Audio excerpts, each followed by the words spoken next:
Hi, this is the circuit for lab number 2. Just to point out some components, this is the HC04, this is the optocoupler, and this is the MOSFET transistor, the thermistor here, and the light bulb. And you have to make sure the light bulb is the 6.3 volt 1 watt light bulb. It has to be bright enough to heat up that thermistor, which you just saw come on. And over here are my connections to the analog inputs. Notice I have a connection to analog ground. Here I'm measuring the supply voltage on 0 plus. This is my 0 minus going to ground. And my 1 plus is measuring the thermistor voltage coming through this white wire. The blue wire is my digital output, and it's going to pin 1. Notice I've connected all of my other HC04 inputs to ground. This helps to reduce noise. And then from the output of the inverter, I'm going to a 470 ohm resistor to light up my optocoupler internal infrared LED. And then the output is an open collector. I have a pull-up resistor that's being pulled up to the 6.3 volts, which I have in yellow. The right-hand side of the MOSFET is going to ground, and you can see that my thermistor and my light bulb are about 1 millimeter apart. And that's the only way to get this operating automatically. So the other thing I added was a capacitor to help reduce noise. And this is the pull-up resistor. This is the bias resistor for the thermistor. It's 10K going to ground. The other side of the thermistor goes to the +5. Make sure that the ground on this side does not connect to the ground on the opposite side. They have to be separated. And that's the purpose of the optocoupler, is to give you that separation. Hopefully this helps when you're doing the Lab 5. A myDAQ. And we have a pin connected to the output. And then we're going to an inverter gate, an HC04. Draw that down. This is pin number 1. Pin number 2, we have a connection to ground on 7 and a connection to +5 on 14. And then after that, we're going through a resistor, a 470 ohm resistor. Okay, and then we're going through the optocoupler, which has an infrared LED internally. I'm going to draw that, and we're connecting to here. That's to +5 volts. And then it's going to a transistor that's sensitive to IR, and that's going to go to ground. And this other side is the open collector. We're going to attach it to a pull-up resistor. And that's a 10K pull-up resistor. This is going to the 6.3 volts. That then is going to go to the gate of a transistor. And I'm going to draw the transistor, and it's an N channel. So this is going to point inwards. And then we connect it here. That's going to go to ground. And then this is going to go to our bulb.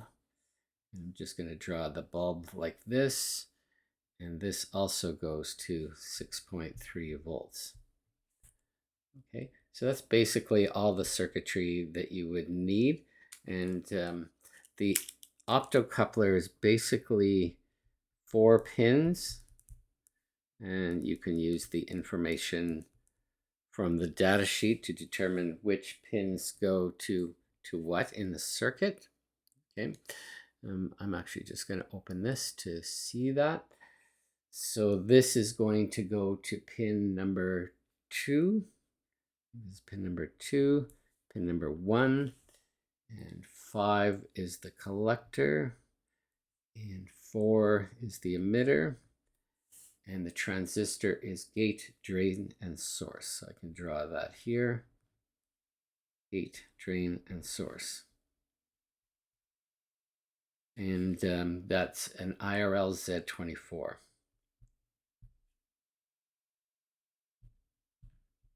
Okay, and this is a 6.3 volt 1 watt bulb. Okay, and HCO4, 470 ohm resistor, 10K, and this is a 4N25.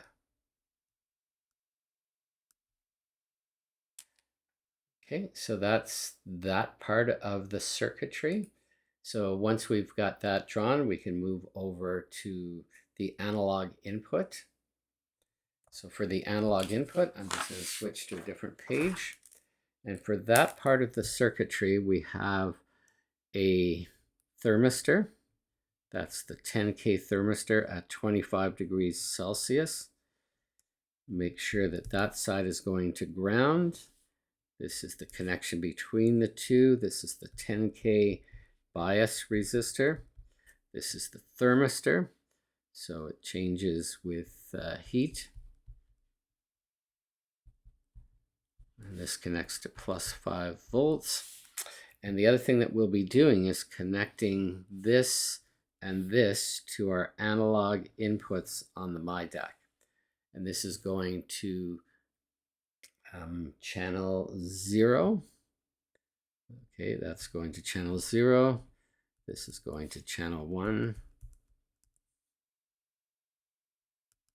And on the myDAQ, the other thing you will find is on the connector, there are a few other points that are important for us. We're going to connect the analog ground. That goes to ground. And we're also going to be connecting. So channel 1 is actually labeled 1 plus. Channel 0 is labeled 0 plus. But we also have to connect the ground to these 2 points, which are labeled 0 minus and 1 minus. That's also going to go to ground. So this ground, this ground, this ground, they are all common.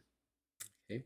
Now the purpose of doing this is that we want to measure the signal from channel 1 and the signal from channel 0 coming into our myDAQ. So this is the NI myDAQ.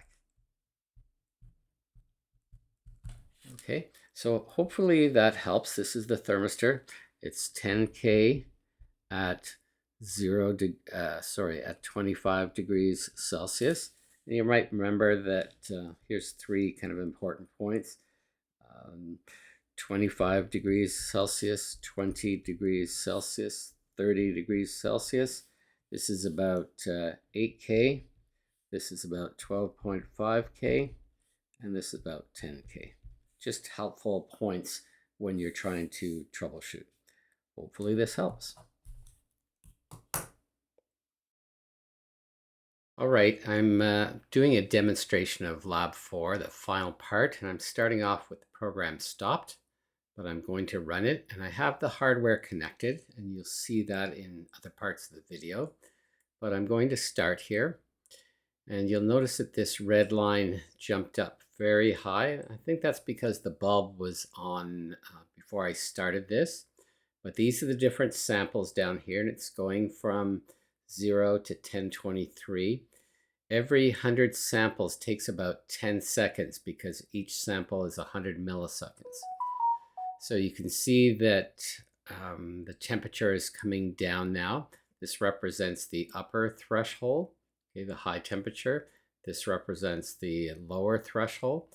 And when the temperature, this is the process variable, when it reaches that lower temperature, I saw on the hardware that the light just came on. So I'm getting heat from the bulb now, and it's heating it up a little bit slowly, but eventually you can see that the thermistor voltage is coming up. The resistance is going down because as it gets hotter, it lowers the resistance. The temperature is going up, and eventually when it gets above that upper threshold or the higher temperature, that should turn the bulb off. In between this high temperature and low temperature, that's considered the dead band. Nothing changes during that time. So you can see that my output switched to the off position.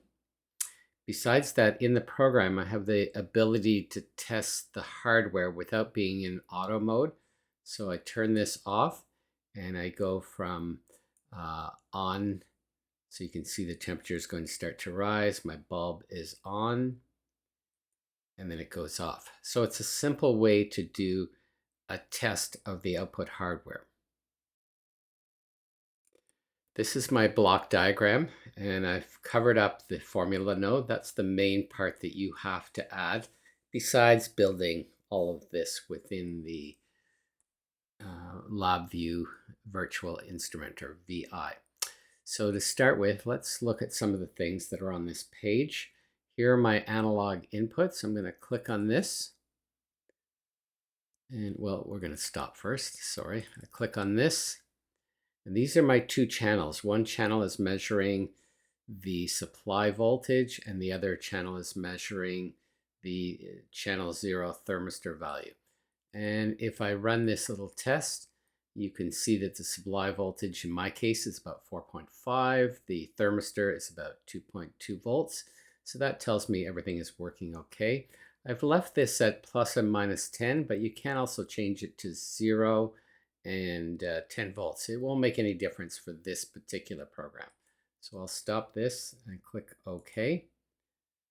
And then you'll notice I connected the output of this using a dynamic data type, and I can click on this icon as soon as that finishes. And if I click on this, you'll see that I've selected single scalar. In this case, I'm choosing channel 0. And then this channel happens to be channel 1. So channel 1 is measuring the supply voltage. I just have to open this up. And you can see here, now it says channel 0 here, but I've actually connected a constant that's giving it channel 1.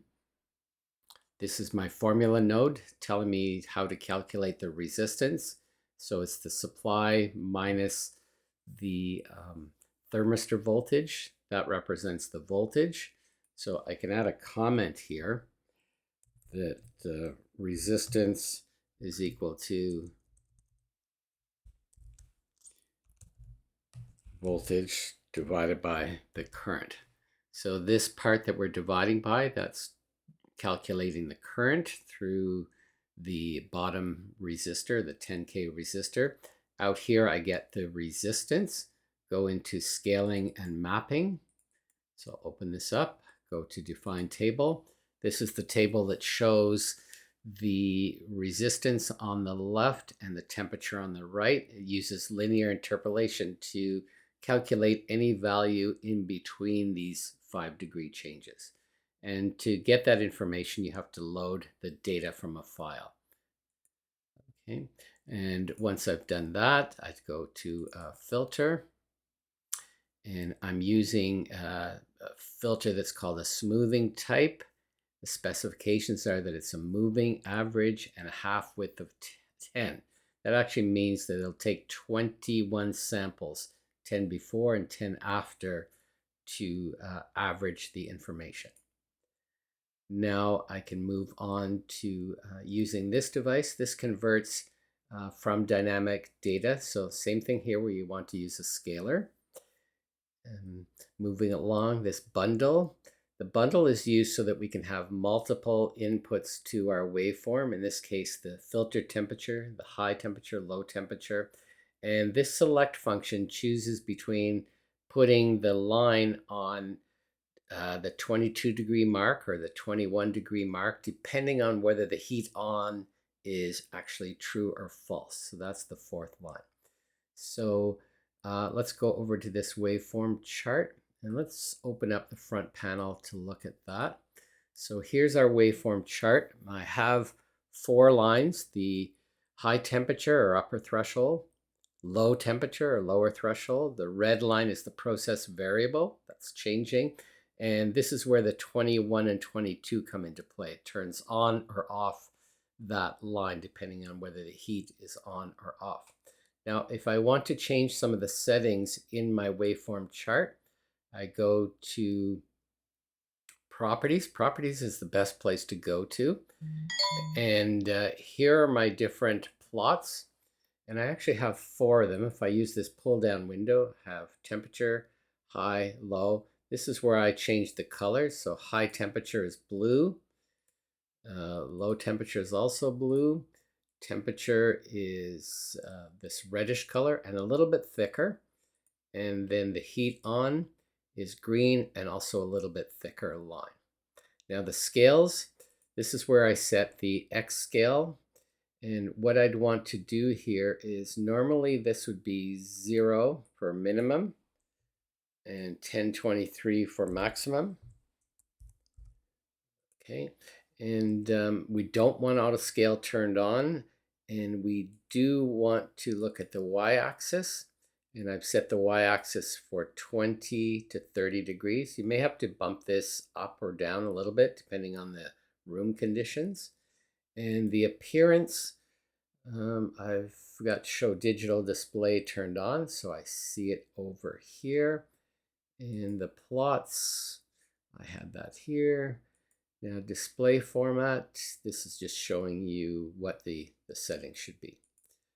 Okay, and so let's go back to the block diagram. Now the other thing I did over here is when my program causes the heater output to be true, it goes to the feedback node. That's important. This 0 is the initial value for the feedback node. And then it goes into this not equal to 0. And that's the name of the function. But basically, it's going to convert this numeric value into a Boolean value. And so when this goes true, the heat on LED turns on. And then if the auto is in the up position, it's going to take the data here, pass it through the select. And the reason I have an inverter here is because to turn on the lamp, we need a logic low. So there's a logic low in our circuit. All right, so now I have the lamp control, and if I open this up, you'll see that it's going to, if I go to details, it's going to, for whatever reason, I called it green bit, but it's going to bit 0 on the myDAQ. And the other things I wanted to show are the equation. I think I looked at the filtering. These are all local variables. So anytime I want to create a local variable, I right click, go to structures, local variable. And notice right now it has a connection on the left hand side. So I'm going to write to it. If I want to read from it, I change to read. And if I want to select a variable, I just have to make sure that little finger is pointing there. And these are all the variables that I could use. So I'm going to delete that. The other thing to make sure of is when you're looking at the wiring in your schematic, try to avoid this sort of thing. Because here you can't really tell if that's an input or an output. Sometimes to fix that, you would right click and do clean up wire, and it points there properly. So I have everything, I hope, pointing in or out properly. So even this, I could say clean up wire. Didn't make any difference there. And over on the right-hand side, these are some abilities to change the waveform color and to clear the chart. So the way that I did that, let me just show you as an example, is I went to the front panel. Here's my chart. And I went to visible items. I've got the label there, but what I did was create something called a property node. I would have scrolled way down to history data, but I could also set up the color of the black background by using colors. So these are all the property nodes that you can configure.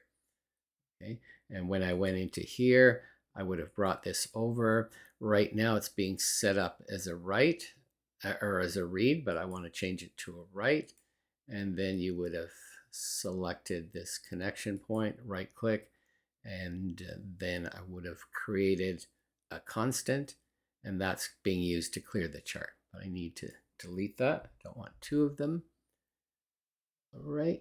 Now the other thing that you can do, so let me get the program running again. So I'm going to go to the front panel. Here's the program running. Okay. And the lamp was off, and I'm in manual mode, so I can turn the lamp on, and you should see the heat starting to rise, and it is right here. And it would just continue to rise, but I'm going to turn it off. So I'm in manual mode, turned it off. I'm going to go into auto mode, And right now I can view that the lamp is actually on. So it's starting to heat up. And you can see over here that it's too cold right now. We haven't reached that upper limit. But once it gets in that dead band area, the too cold should go off, which it did. Okay, so it's not too cold, it's not too hot, it's in that dead band area. And in that dead band area, nothing should change. Okay, and it's still heating up. Maybe my thermistor is a bit far away from the bulb, but it's heating. And just the ambient temperatures around here can affect it. Now, it's probably a good idea to go to a little bit higher temperature for your set point when you are testing this. It's taking a while. But as soon as that temperature goes above the upper temperature, the high temperature,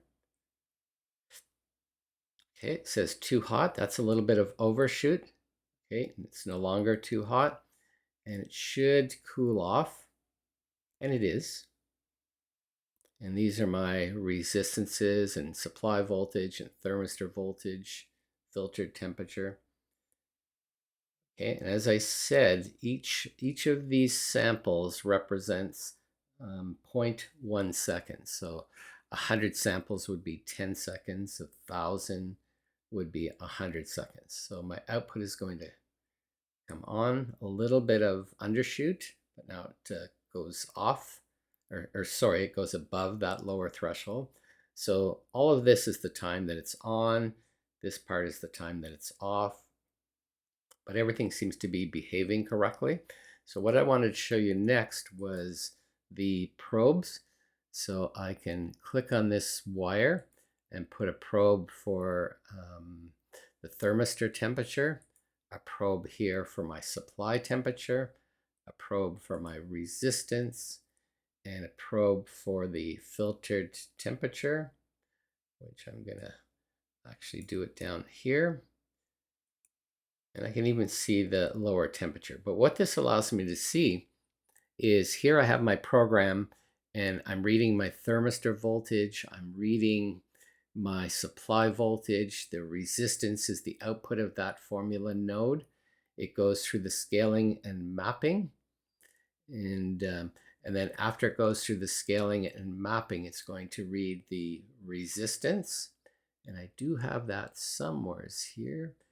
Well, it reads the resistance, then it goes through this filter and gives me the temperature. Okay, and I think, no, I don't have the temperature shown here. So I'm going to add that. And we want filtered temperature, which is right here. Okay, so that's our filtered temperature. Right now it's 27 degrees. The bulb is currently on, so it's going up in temperature.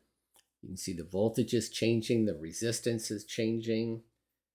And this is what I'd like you to show. So if I wanted to turn any of these off, I think I can just click on this, or we can actually just keep on the top window, show values on wires, and show probe display. And that's not necessary. But if I want to close everything down, I can use this button, probably to close all the probes. Okay, seems to have left those probes up there, but probably if we go away from this window and back to this window, they're still there. Okay, so what I want to be able to do next is I'll stop the program, go back to the front panel.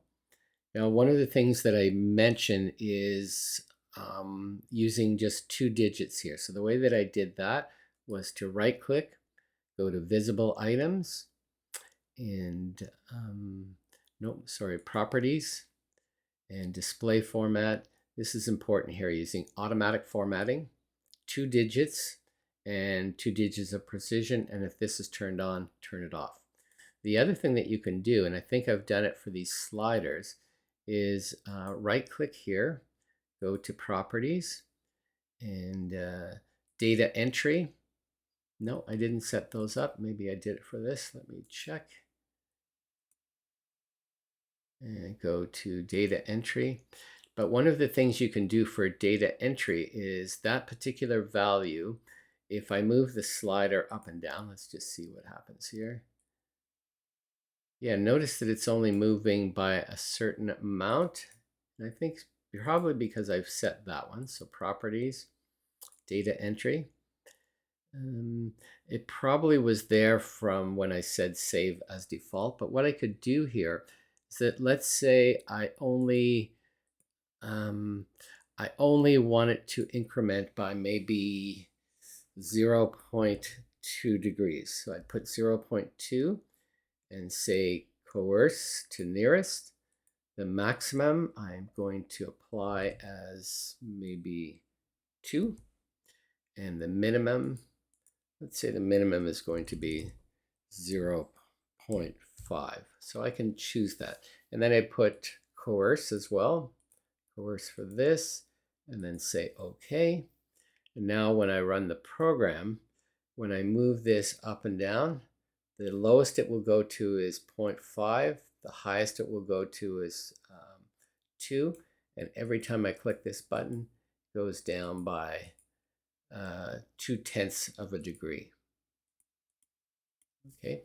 And then for the manual operation, I think we already looked at that. Okay. I think that's it for this particular example. Hope this helps.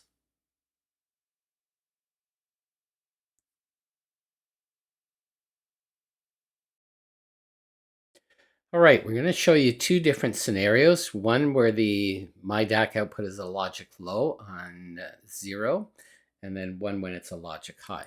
So we'll start off with a logic low. So let's say we make this output a low. Okay, and that should give me about 0 volts at this point. And then the output of this is going to probably be around 4.7 volts, representing a logic high. And that's not enough to turn this infrared LED on. So the infrared LED is going to be off. And if that infrared LED is off, then the base doesn't energize this transistor. So that's going to be off as well. And if this is off, then the 10K pull-up resistor comes into play. And notice it's connected to 6.3 volts. So that's going to make test point 4 about 6.3 volts. That's going to turn on this transistor. Okay, and if that transistor is on, then the connection from ground passes through the source, the drain, and to one side of the lamp. So that side is going to be equal to 0 volts, and it's going to turn on the lamp. Okay, and it's a 1 watt bulb, and we're supplying it with 6.3 volts. Okay, so to figure out the voltage, you'd use Ohm's law. The other thing that's important is that these transistors are sensitive to static electricity, so be careful when you are handling them. Touch something that's grounded first before handling the device which is not in the circuit. Okay, so that's the first test. 0 volts, 4.7, turns this off, turns this off. The pull-up resistor comes into play. Then we have a connection between the source and the drain, very low on resistance. Okay, so it lights up the bulb fully. And I think you get about 160 milliamps, somewhere in that area. So that's the first part. In this second example, we're going to go through the circuit, assuming that this is a logic high. I'm going to write high here. Okay, and that's going to give me about 3.3 volts because it's a myDAQ. And 3.3 should be high enough to give me a logic low here. And since we have a logic low, we're going to have current flowing through this part of the circuit, which is going to turn on the infrared LED and pass it to the base of the transistor. Now to figure out how much current is flowing through here, if this is about 0 volts, this is going to be about 3.3 volts. So you can calculate that current. So that means that this transistor will be on. Now we have a path from here to ground. So this is going to be about 0 volts. And that means that the pull-up resistor, yeah, it's there, but it won't have a lot of current flowing through it. And since we have 0 volts at the gate, that's going to turn off this transistor. It's going to act like an open circuit, very high impedance, and it's going to turn the bulb off. Okay, so all of those points should be considered when you're testing and troubleshooting your circuit. Hope this helps.